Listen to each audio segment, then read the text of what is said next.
ជាងម៉ៅមុខខ្មៅជួលម៉ូតូប្រចាំស្រុកថ្មពួកថ្ងៃនេះបានមកធ្វើការបង្ហាញក៏ដូចជាប្រាប់ពីរបៀបនៃការផ្លាស់ប្ដូរខ្ជូងដេក៏ដូចជាដុំដេបានត្រឹមត្រូវនឹងស្តង់ដារ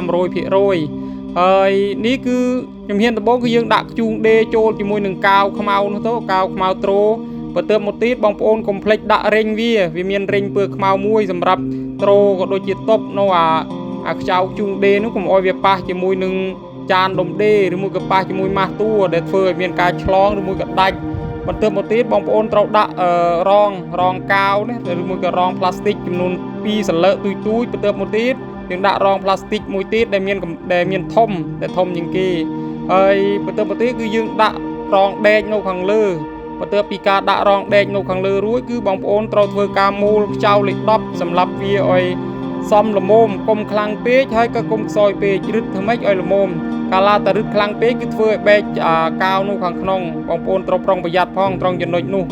ហើយបន្តមកទៀតនេះគឺយើងរៀបជាមួយនឹងចានត្រូខ្ជូងឬមួយក៏ជឿត្រូខ្ជូងតួនាទីរបស់វាគឺវាត្រូខ្ជូងកុំឲ្យប៉ះជាមួយនឹងប៉ះជាមួយនឹងម៉ាស់តួនេះដែលវាកកេតទៅវានឹងតែឆ្លងឆេះខ្ជូងឆេះអីពេញណាពេញណីហើយបងប្អូនត្រូវដាក់កាវសម្រាប់ដាក់ឡក់ខ្ជូងណាកាវនោះដាក់ឲ្យបានត្រឹមត្រូវបន្ទាប់ពីដាក់កាវនោះបានត្រឹមត្រូវហើយបងប្អូនត្រូវមូលខ្ចៅវាចំពោះខ្ចៅខាងដុំដេខ្ចៅខាងដុំដេខ្ចៅខាងខ្ជូងដេខាងខ្សែនោះគឺបងប្អូនត្រូវដាក់រងនៅពីក្រោមឬមួយក៏បងប្អូនខ្លះហៅកាសតែប៉ុន្តែខ្ញុំហៅរងដាក់រងដេកនៅពីក្រោមរួចបានដាក់ខ្ចៅញឹតចូលជាមួយនឹងខ្សែដុំដេញឹតចូលជាមួយខ្សែដុំដេញឹតចូលជាមួយនឹងខ្សែខ្ជូងដេណាញឹតចូលជាមួយខ្សែខ្ជូងដេឲ្យមូលវាឲ្យបានសមល្មមកុំខ្លាំងពេកប្រយ័ត្នដាច់ណាព្រោះខ្ចៅនោះគឺទូចណាស់តែរឹតខ្លាំងពេកក៏ដាច់ដែរត្រូវប្រុងប្រយ័ត្នវាហើយចំពោះការដាក់ខ្ជូងដេនេះទៀតគឺមានការលំបាកខ្លះដែរពីព្រោះថាគ្រឿងវាទូចល្អិតណាគ្រឿងវាទូចល្អិតវាអាចនឹងពិបាកក្នុងការដាក់ដល់បងប្អូនមានការប្រុងប្រយ័ត្នក៏ដូចជា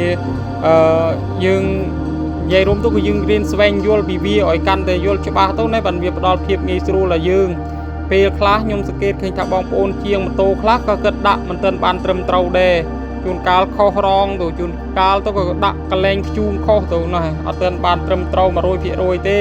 ដូច្នេះហើយខ្ញុំក៏ឆ្លៀតពេលនេះក៏ខ្ញុំធ្វើជាវីដេអូសម្រាប់បង្ហាញចែកជូនដល់បងប្អូនកូនជាងចំនួនក្រោយឲ្យបានស្វែងយល់ឲ្យច្បាស់ជាមួយនឹងដុំដេកាលយើងដាក់បានត្រឹមត្រូវ 100% គឺវាធ្វើឲ្យការប្រើប្រាស់របស់យើងគឺបានយូរបន្ទាប់ពីបានយូរហើយវាស្រួលវាប្រើទៅស្រួលអត់មានភាពរអាក់រអួលទេណាហើយបន្តមកទៀតគឺយើងមូលខ្ចៅខាងខ្ជូងដេនោះខាងខ្សែខ្ជូងដេនោះឲ្យណែននទៅហើយបន្ទាប់ពីយើងមូលបានខ្ចៅបានតឹងស្អាតហើយគឺបងប្អូនត្រូវតែដាក់រសឿណាខាងដុំដេខាងខ្ជូងដេនោះគឺមានរសឿចំនួន2គ្រាប់បងប្អូនដាក់រសឿហើយបងប្អូនតកក់ទាញរសឿជាមួយនឹងខ្ជូងដេនោះតកក់បញ្ចូលចំពោះបញ្ជាក់បន្តិចត្រង់ចំណុចនេះចំពោះដុំដេដែលយើងដាក់ខ្ជូងដេអាយគឺវាផ្ដល់ភាពងាយស្រួលដោយសារវាខ្សែវាវែងយើងអាចតកក់ជាប់ជាមួយនឹងជឿត្រូខ្ជូងដេបានតែបើបងប្អូនដាក់ជាមួយនឹងខ្ជូងដេស៊ីន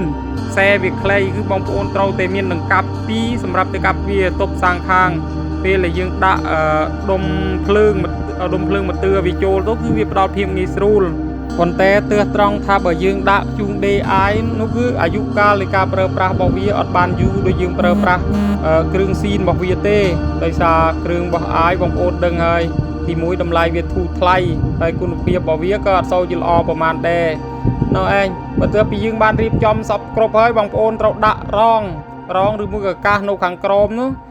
ចំនួន2សន្លឹកដោយអាកាសដែលស្ដើងជាងគេយើងដាក់នៅខាងលើហើយអាកាសដែលក្រាស់ជាងគេយើងដាក់នៅខាងក្រោមពេលដែលខ្ញុំដាក់ចេះទៅគឺវានៅខាងក្រោមពេលយើងបញ្ឈរវាឡើងលើអញ្ចឹងណាបន្ទាប់ពីយើងដាក់បានរួចអស់ហើយខ្ជូងដេចូលអស់ហើយគឺបងប្អូនកុំភ្លេចឆ្កឹះអាខ្សែដែលយើងតពក់ជាប់ជាមួយនឹងជឿត្រូនេះណាត្រូខ្ជូងដេនោះបងប្អូនកុំភ្លេចឆ្កឹះវាចេញហើយញែកវាធ្វើម៉េចកុំអោយវាប៉ះទង្គិចជាមួយនឹងដុំដេពេលដុំដេវាវិល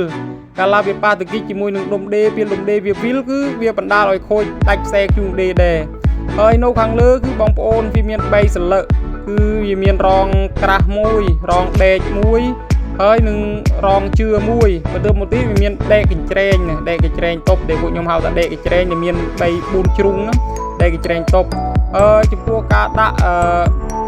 ដុំដេនេះចូលគឺបងប្អូនត្រូវមើលអាពងប្រឡោះនោះគឺដាក់វាឲ្យចំនឹងប្រឡោះជូងដេដែលមានខ្ចៅដាក់វាឲ្យចំហើយវាមានកនូរបស់វាបង្ហាញប្រាប់យើងទៀតពេលដែលយើងត្រូវឬមួយមិនត្រូវវាមានកនូបង្ហាញប្រាប់កនូនោះគឺវាមានកនូសាងខាងនោះគឺយើងដាក់វាឲ្យត្រូវគ្នាណាដាក់វាឲ្យត្រូវគ្នាបន្ទាប់ពីត្រូវគ្នាហើយខាងលើក្របខាងលើនេះគឺមានកនូដូចគ្នាបងប្អូនឲ្យវាកាត់ជាបន្ទាត់ត្រូវគ្នាទាំងអស់មកឬទៅយើងអាចដាក់បានត្រូវណាបន្ទាប់ពីយើងដាក់បានត្រូវហើយគឺនៅក្នុងខ្ចៅរបស់វាគឺមានរែងពើខ្មៅណារែងចំនួន2គ្រាប់ដោយរែងនោះគឺវាជួយតបប្រឡងកុំឲ្យវាទៅប៉ះទៅគិចនឹងតួវាក៏គិតនឹងតួវាអាចនឹងមានបញ្ហាឆ្លងដល់ដុំដេណាបន្ទាប់ពីយើងបានដាក់ចប់សពគ្រប់ហើយគឺដល់វាដាក់ខ្ចៅប្រឡងចូលគឺបងប្អូនដាក់វាឲ្យត្រង់ចូលទៅដាក់វាឲ្យត្រង់ចូលហើយមូលរឹតវាឲ្យសមល្មមកុំតឹងខ្លាំងពេកគឺហើយកុំធូរកាលថាតឹងពេកហើយវាដាច់ពួកខ្ចៅនោះវាទូចដែរខ្ចៅនោះវាទូចជាបងប្អូនរឹតវាល្មមទៅបញ្ជាក់តែក្នុងម៉ូតូអាសង់ព្រីមរបស់យើងគឺដែលប្រើប្រាស់សូលេខ7គឺមានតែមកប្រឡោះនឹងឯងមានតែដុំដេនឹងឯងដែលប្រើប្រាស់សូលេខ7ក្រៅពីនោះគឺមានតែលេខ8លេខ10និងលេខ12ជាច្រើនដែលប្រើសូខុសចម្លែកជាងគេគឺអានោះឯងគឺដុំដេគឺប្រើប្រាស់សូលេខ7សូខ្លះបងប្អូនខ្លះគិតពិបាកក្នុងការរកទិញដោយសារវាអត់សូវមានការចាំបាច់ប៉ុន្តែសពថ្ងៃវាមានទូលំទូលាយហើយស្រួលក្នុងការទិញបើពីដើមមិញពិបាកក្នុងការរកទិញណាហើយនិយាយចុះនិយាយឡើងក៏ដុំដេរបស់ខ្ញុំក៏បានរួចជិតសពគ្រប់ហើយឥឡូវនេះដល់វាចាប់ខ្សែវាម្ដងចំពោះការចាប់ខ្សែរបស់វាយើងចាប់ខ្ចៅលេខ10នៅពីលើហើយការចាប់របស់យើងមូលគឺកុំមូលខ្លាំងពេកប្រយ័ត្នបែកកៅនៅក្នុងអាកៅតុបនេះណាតុបជូងដេឬមួយក៏បងប្អូនហៅជឿតុបជូងដេនោះបងប្អូនមូលរឹតតែមកល្មមហើយកុំអោយវីលស្នូលកាលថាវីលស្នូលប្រឡងនោះគឺធ្វើឲ្យវាបែកខាងក្នុងគឺដាក់ទៅអត់បានជោគជ័យទេបន្ទាប់ពីមូលរឹតបានតឹងសពគ្រប់ហើយក៏យើងចាប់ដើមញាត់កស៊ូវាឲ្យចូលទៅតាមទីតាំងកន្លែងរបស់វាឲ្យបានត្រឹមត្រូវហើយដុំដេដែលយើងបានធ្វើមកគ្រឿងនេះគឺចប់សពគ្រប់ហើយប៉ុណ្ណេះគឺអាចដាក់យកទៅប្រើប្រាស់ជាការបានហើយអរគុណ